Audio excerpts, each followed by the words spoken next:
informativo.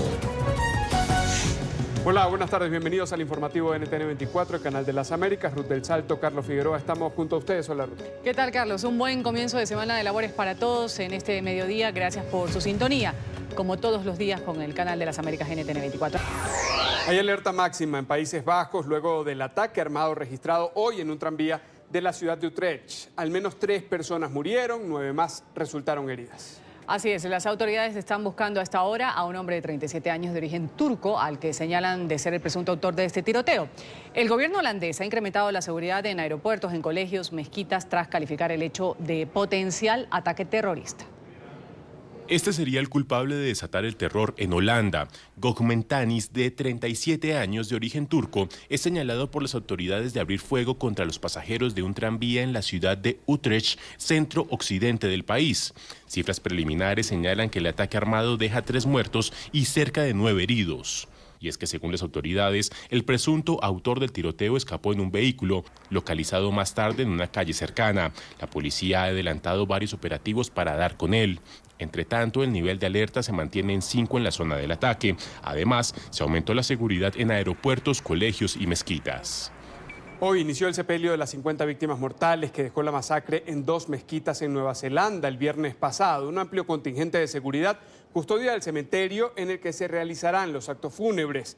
Algunos de los cuerpos ya fueron entregados a los familiares de las víctimas y se espera que una segunda entrega se realice el próximo miércoles. Decenas de trabajadores comenzaron a cavar las tumbas. De acuerdo con la tradición musulmana, la inhumación de un cadáver debe hacerse en las 24 horas siguientes a la muerte, y aunque los forenses esperaban acabar su trabajo a tiempo, insistieron en que no pueden precipitarse en la investigación.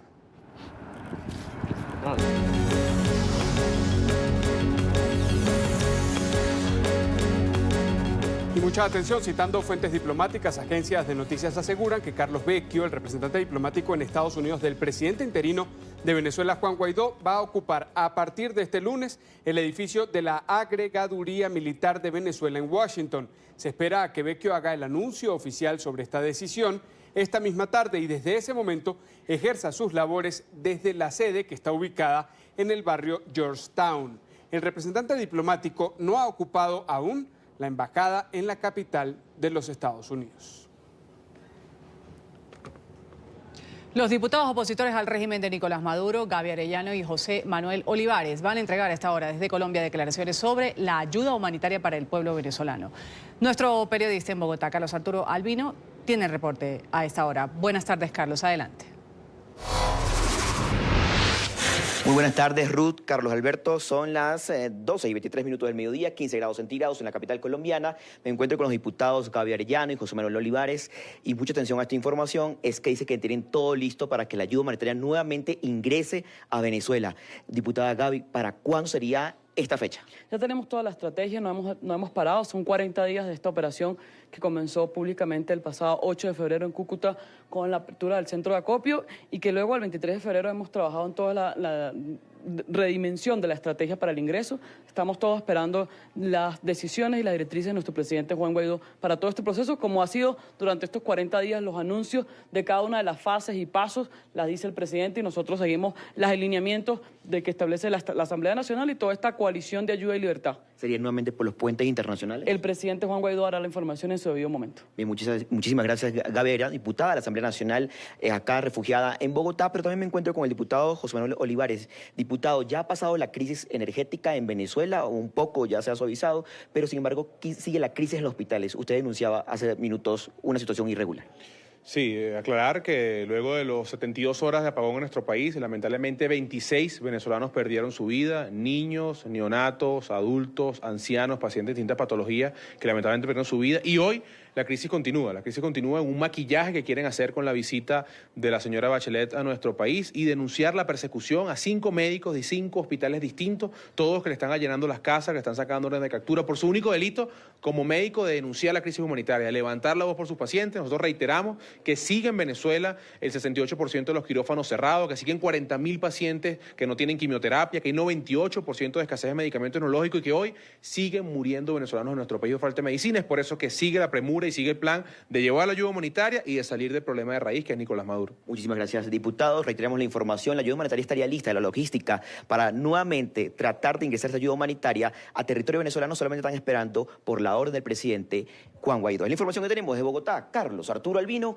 NTN 24. Gracias, Carlos. Y como un absurdo ha calificado Juan Guaidó, el presidente interino de Venezuela, el cambio de gabinete que fue ordenado por el régimen de Nicolás Maduro en las últimas horas. Para Guaidó, esto no representa una solución a la crisis. Además, el mandatario interino ha criticado que la renovación de ministros haya sido anunciada por Delcy Rodríguez y no por el propio Maduro, a quien ha calificado de desaparecido.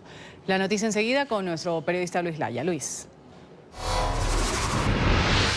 Hola, buenas tardes. El presidente encargado de Venezuela, Juan Guaidó, tras reunirse con trabajadores y sectores sociales, aseguró que un cambio de ministros del régimen de Nicolás Maduro no solucionaría ninguno de los problemas, pues estos no dan respuesta ni soluciones a ninguna de las situaciones que se dan en Venezuela. Puso como ejemplo el apagón o la falla eléctrica, que duró más de 5 días en todo el país. Asimismo, indicó que es preocupante que Nicolás Maduro no salga a dar los anuncios, sino que lo haga a través de voceros. Producto de la ineficacia de un régimen que por cierto está desaparecido, un régimen que por cierto no tiene, pareciera, voceros, sino ventrílocos, que mandan a hablar en nombre de, hay cambio supuesto del tren, en nombre de, no hay clase, entonces pareciera o que se quedan sin voceros o que no sabemos dónde está quien usurpa hoy funciones. Muy grave y muy delicado, sobre todo para el momento tan crítico que vive la nación. Lo que veo es un régimen muy débil, un régimen que ya no tiene respuesta, un régimen que no gobierna, sino canta victoria por tener un día más usurpando funciones, que no ha dado respuesta todavía al tema eléctrico, que hoy tenemos fallas en la fluctuación del sistema a nivel nacional, sectores que todavía no ha podido llegar la luz, que no controlan el orden público, que la cadena de mando está rota, que no hay respeto a lo interno de las Fuerzas Armadas por quien ha fracasado en un modelo y en la corrupción, así que Cuba el gabinete, la gente lo está esperando a ver soluciones, están usurpando funciones y de nuevo, lo único que refleja en este momento, a esta hora, sin saber información, sin tener claro por qué lo están haciendo, si es que ya muchos se fueron y no están aquí, por eso quieren sustituir algunos elementos, es decir, a esta hora lo que pudiera dar son suposiciones porque no tenemos información precisa. Asimismo señaló que ha estado en contacto con representantes internacionales, esto a propósito de la reunión de la Unión Europea, así como entre Estados Unidos y Rusia. Indicó que se esperan acuerdos de estos sectores para que haya avances en el tema venezolano. Asimismo indicó que ha recibido la invitación del presidente Sebastián Piñera para que se una a Prosur. Esto luego de que se hayan separado de UNASUR. La exigencia es clara, creo que el respaldo de la comunidad internacional también es evidente, no solamente luego de la gira que hiciéramos por Sudamérica, sino también el respaldo que ha dado Europa, los países vecinos, el potencial que tenemos en ayuda humanitaria. Hay más de 100 millones en este momento que hemos recaudado en ayuda humanitaria que el régimen bloquea. O que trata de parapetear hospitales ocultando cosas evidentes. En el caso del grupo de contacto, no tienen la claridad, además ellos dieron 90 días, por cierto, de plazo para dar una respuesta que se vencen en los próximos días. Tienen claridad que Venezuela hay una dictadura, tienen claridad que hace falta una elección libre en el menor tiempo posible, realmente libre, por cierto, que cese la usurpación, así que todos los países, lo hemos dicho una y otra vez, por cierto, también hoy se reúne hoy o mañana, el enviado especial de los Estados Unidos con Rusia, también hay un avance que va a ser muy importante para la estabilidad de la transición para generar gobernabilidad una vez logremos el cese de la usurpación.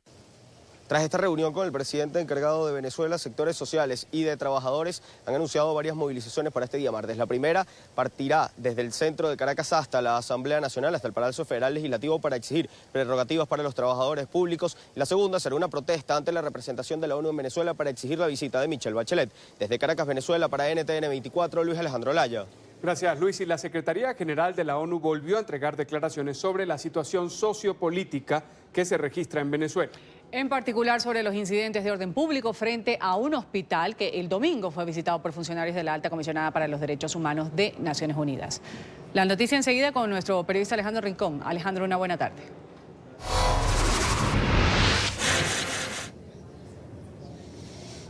Hola, buenas tardes. NTN 24 consultó directamente a la Jefatura de Naciones Unidas por su respuesta frente a los incidentes de orden público que tuvieron lugar frente al Hospital General de Barquisimeto, Estado Lara, justo en un momento cuando la comisión enviada por la Alta Comisaría de Derechos Humanos de Naciones Unidas se aprestaba para llegar a ese lugar con el objetivo de hacer una evaluación de las condiciones en este centro médico. Quienes trataban de llamar la atención de la comisión para denunciar la gravedad de la crisis humanitaria en el país fueron abordados repentinamente por sectores afines al régimen madurista y posteriormente escaló la tensión hasta que hubo enfrentamientos. En estos términos se pronunció la Secretaría General de la ONU sobre el incidente. El secretario general continúa en contacto, por supuesto, con las personas de este edificio por los incidentes que hemos visto.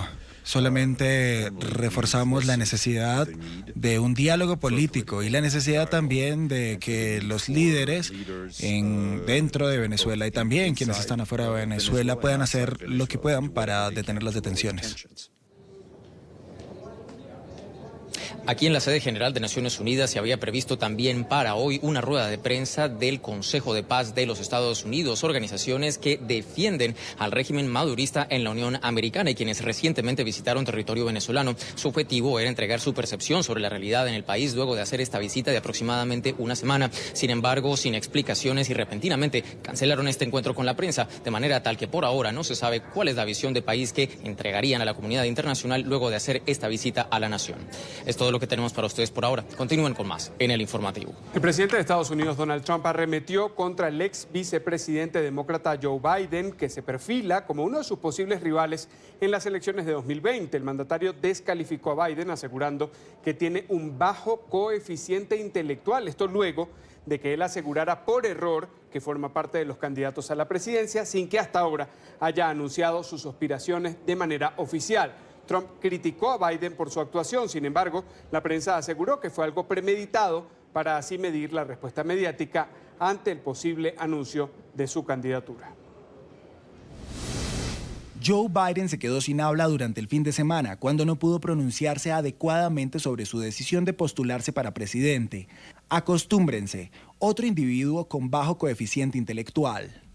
Hay expectativa en Nicaragua por el futuro de los diálogos tras la arremetida de la policía que este fin de semana ha impedido la reanudación de las manifestaciones antigubernamentales con nuevas detenciones masivas. La Comisión Interamericana de Derechos Humanos ha pedido al régimen de Daniel Ortega liberar a los más de 100 nicaragüenses que fueron detenidos este fin de semana para que así puedan avanzar con las negociaciones. Emiliana Molina, periodista de NTN 24 en Washington, tiene el reporte. Emiliana, adelante. Hola, ¿qué tal? Muy buenas tardes. Pues según la Unidad Nacional Azul y Blanco, quien convocó las manifestaciones de este fin de semana, aseguran que hay al menos 164 arrestados. Sin embargo, las autoridades nicaragüenses aseguran que se trata de 107 presos políticos hasta el momento. Esto regresa nuevamente las tensiones a las calles en Nicaragua y pone en alto riesgo las negociaciones de este diálogo, un diálogo que, recordemos, el mismo presidente Daniel Ortega convocó. La CIDH y su MECENI identifican repetición del patrón represivo observado el 14 de octubre de 2018, cuando la convocatoria a marchar por la libertad de los presos políticos fue impedida por la detención de 38 personas que luego fueron liberadas. En cumplimiento de sus obligaciones internacionales en materia de derechos humanos, CIDH urge al Estado a restablecer libertades de las y los nicaragüenses como una muestra concreta de buena fe y voluntad para avanzar en un diálogo que permita destrabar la crisis en Nicaragua. Bueno, es necesario verdaderamente que este gobierno recapacite y piense en lo que no solamente la Comisión Interamericana de Derechos Humanos le está diciendo, ¿no? Es la comunidad internacional la que está pidiendo que los derechos que han sido robados por este gobierno sean restituidos, entre ellos la libertad de movilización, la libertad de expresión y la libertad de este pueblo de estar en un diálogo de forma tranquila, pues, para poder decidir su futuro. Creo que Ortega tiene que sentarse a recapacitar sobre el mensaje que le está enviando la CIDH en este momento, la Organización de Estados Americanos, diciendo que debe permitir la libre movilización de las personas, debe de garantizarse la libertad de expresión, que los nicaragüenses que estamos en el exilio debemos regresar a Nicaragua para que ese diálogo, ese acercamiento a diálogo que está teniendo lugar en Nicaragua en este momento pueda surtir frutos. El patrón de represión que vimos este fin de semana por parte de las autoridades cercanas a Daniel Ortega llegan un día antes de que el presidente nicaragüense anunciara la liberación de 50 presos políticos. Hasta el momento, esta crisis humanitaria, según la CIDH, ha cobrado la vida de al menos 325 personas, mientras que grupos locales humanitarios elevan esta cifra a 561. Según expertos del sistema interamericano que viajaron recientemente a Nicaragua a constatar la situación en ese país, recomendaron en un informe juzgar a el presidente nicaragüense Daniel Ortega por crímenes de lesa humanidad. Esta es toda la información que tenemos desde la CIDH. Emiliana Molina, regreso al Centro Internacional de Noticias. Emiliana, gracias por ese reporte desde la capital estadounidense. Seguimos con información de Nicaragua, ya que para este lunes justamente estaba programado que iniciara el juicio contra los periodistas Miguel Mora y Lucía Pineda, director y jefe de prensa del medio independiente 100% Noticias. El régimen de Ortega los acusa de presuntamente instigar al odio. Sin embargo, la audiencia ha sido aplazada para el próximo 29 de abril.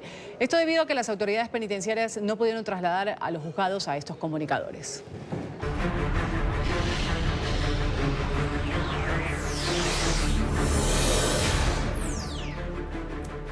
Decisivo encuentro. Philippe Barbarán, el cardenal francés que fue condenado por ocultar casos de pederastia en su diócesis, se reunió este lunes con el Papa Francisco en el Vaticano. Él ya había anunciado su decisión de presentar formalmente al pontífice una renuncia como arzobispo de la ciudad de Lyon. Aunque los oficiales de la Santa Sede confirmaron la reunión, no dieron información adicional sobre si el Papa aceptó o no la dimisión. Barbarán, de 68 años, es el clérigo de más alto rango en haber sido condenado por el creciente escándalo de abusos sexuales a menores que salpica a la Iglesia. Fue sentenciado a 6 meses de prisión y ya apeló este veredicto. Como un fracaso ha calificado el secretario de Estado del Interior de Francia, Laurent Nunez, las medidas de seguridad adoptadas durante el fin de semana pasado para intentar contener la manifestación número 18 de los denominados chalecos amarillos. Estos choques del fin de semana han dejado imágenes de enfrentamientos entre las fuerzas del orden y los manifestantes, así como graves daños materiales en importantes comercios y restaurantes de los Campos Elíseos. La policía estima que unas 10.000 personas marcharon para expresar una vez más su desacuerdo con las políticas de Emmanuel Macron, de los cuales se cree que unos 1.500 fueron los causantes de estos disturbios. Advertencia a la primera ministra británica Theresa May. El presidente de la Cámara de los Comunes ha asegurado este lunes que el acuerdo alcanzado por May para definir los términos de la salida del Reino Unido de la Unión Europea no podrían ser sometidos a una tercera votación si su propuesta es sustancialmente la misma. Este acuerdo, conocido como el Chequers Deal, ya fue rechazado en 2 ocasiones por los miembros del Parlamento. Se espera que la Premier sometiera el texto a una tercera y última votación antes del 20 de marzo con el objetivo de evitar un Brexit sin acuerdo el próximo día, el 29. La semana pasada el Parlamento británico aprobó solicitar a la Unión Europea una prórroga para lograr un acuerdo final en los términos del divorcio. Al menos 200 personas han muerto en Zimbabue, Mozambique y Malawi tras el paso del ciclón Idai. Este fenómeno arrasó con casas, escuelas, hospitales, carreteras, ha dejado a más de 10.000 personas afectadas. Las autoridades temen que la cifra de fallecidos se incremente dramáticamente en las últimas horas, pues muchos ciudadanos han quedado sepultados bajo los escombros. A ustedes gracias por su sintonía con NTN24, el canal de las Américas. Los invitamos a que sigan informados en Twitter, nuestra cuenta @NTN24 y en la web ntn24.com. Feliz tarde.